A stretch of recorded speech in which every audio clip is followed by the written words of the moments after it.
So if you want to make the bee bread, just get your local honey and use a canning funnel and fill up the balance of the quart jar with honey.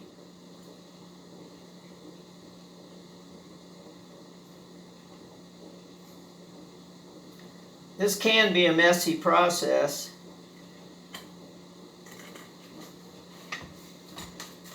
But if you fill the jar right up to where the jar starts to come around, where it starts to close or curl back towards the lid, that's how much honey you want to put in.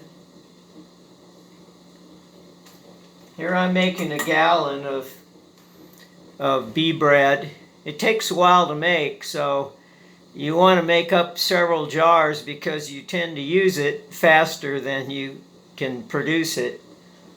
So the first time I made it, I made a gallon. And if you go to your local beekeeper, like I'm in southeast Iowa, and I can buy 4 ounces of local bee pollen for about $6.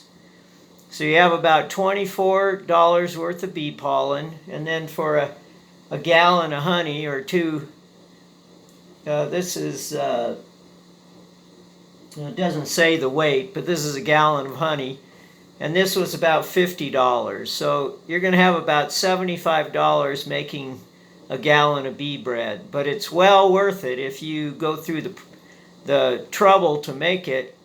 What I do is I give it away as gifts. It's very exquisite because when you eat the bee pollen itself, you can literally taste every flower that went into it.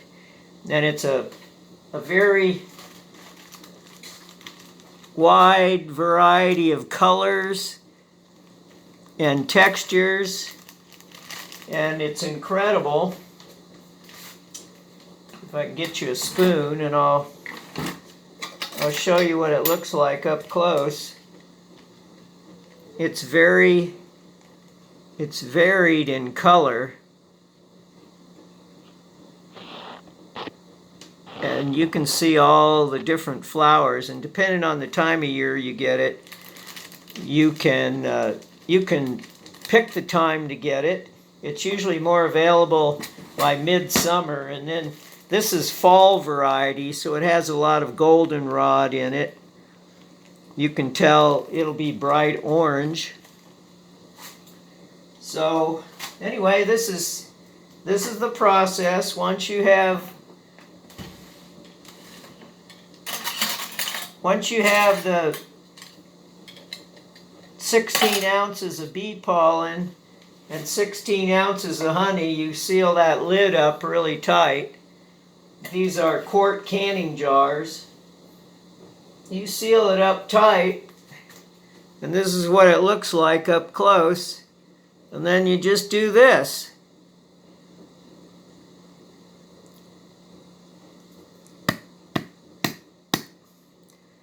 And you just keep going back and forth every day. When you see the combination turn upside down, it mixes the two together and it starts a fermentation.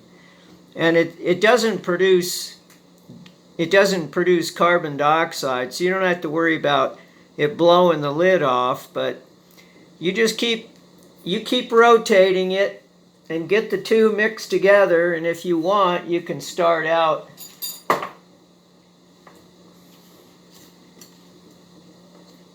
I probably should have measured the equal amounts first and then stirred it up as I went along.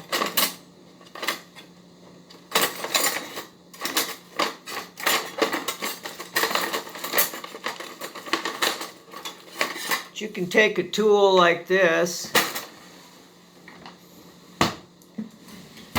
or a spoon and you can assist it. And bee bread is what the worker bees feed the brood in a beehive. They have a section in the beehive where they create bee bread. They'll load a cell with pollen and then put a little bit of honey with it. And a lot of times they actually mix it in their, they mix it in their mouth parts. They're not really mouths, but, well, they'll take pollen and they'll put some in their mouth, and when they extract the nectar out of the flower, they mix that together, and they keep mixing it together, and then they regurgitate it into the cells.